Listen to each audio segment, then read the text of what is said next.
ভাইজান ঠিক আছে কচি ভাই আমার ভাইজান অনেক মেহনত করার পরে আজকে শেষ ফিনিশিং এই আমার জন্য রেডি ব্যবস্থা হয়ে গেল ভাই মুখে তুলে নাও। তার সঙ্গে আমার ছোট শালাও মিসেস বেবি এবং আমার রিলেটিভরা সবাই এসে গিয়েছে। আমরা সব বাড়িতে একটা খাওয়ার অ্যারেঞ্জমেন্ট চলবে। ভাবি ভাবি কোথায় দেখি আমার আব্বা এসে গিয়েছে, বলছে এবার তোমাদের কাজ শেষ, বাকিটা এবার আমাদের।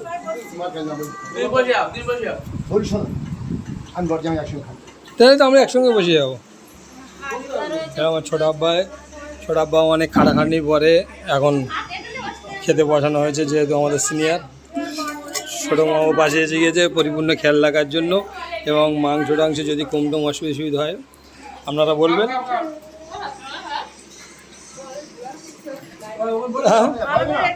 আপনার